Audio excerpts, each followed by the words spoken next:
ഞങ്ങളുടെ പിതാക്കന്മാർ ഈജിപ്തിലായിരുന്നപ്പോൾ അങ്ങയുടെ അത്ഭുതങ്ങളെ ഗവനിച്ചില്ല. അങ്ങയുടെ കാരുണ്യാതിരേകത്തെ അവർ അനുസ്മരിച്ചില്ല. അവർ ചെങ്കടൽ തീരത്ത് വെച്ച് അത്യുന്നതനെതിരെ മത്സരിച്ചു. സങ്കീർത്തനം 106 വാക്യം 7.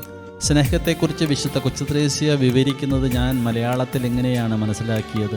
സ്നേഹമെന്നാൽ മറ്റുള്ളവരുടെ കുറവുകൾ സഹിക്കുന്നതും അവരുടെ ബലഹീനതയിൽ ആശ്ചര്യപ്പെടാതിരിക്കുന്നതും അവരിൽ നല്ല ഗുണങ്ങൾ ഏറ്റവും ചെറുതായി തെളിഞ്ഞു കാണുമ്പോൾ പോലും പ്രോത്സാഹനം കണ്ടെത്തുന്നതുമാണ്. ഒരു കാര്യം കൂട്ടിച്ചേർത്ത് പോകുന്നു. എങ്കിൽ ദിവികാരുണ്യത്തിലെ സ്നേഹം നമ്മെയും പ്രോത്സാഹിപ്പിക്കും. നമ്മൾ സ്നേഹത്തിൽ വിദഗ്ധരാകും. മാതാവിൻ്റെ ജന്മത്തിരുനാളിൻ്റെ കുരിശിൻ്റെ പുകഴ്ചയുടെ വ്യാകുലമാതാവിൻ്റെ മാസത്തിലേക്ക് ഒരുങ്ങി പ്രവേശിക്കാം. നമ്മുടെ കർത്താവ് ഈശോ മിശിഹായുടെ കൃപയും പിതാവായ ദൈവത്തിൻ്റെ സ്നേഹവും പരിശുദ്ധാത്മാവിൻ്റെ സഹവാസവും കുർബാനയുടെ അമ്മയും ആദ്യസക്രാരിയുമായ പരിശുദ്ധ കന്യാമറിയത്തിൻ്റെ വിമല ഹൃദയം വഴി നമ്മിൽ നിറയട്ടെ. ആമേൻ. Praise the Lord.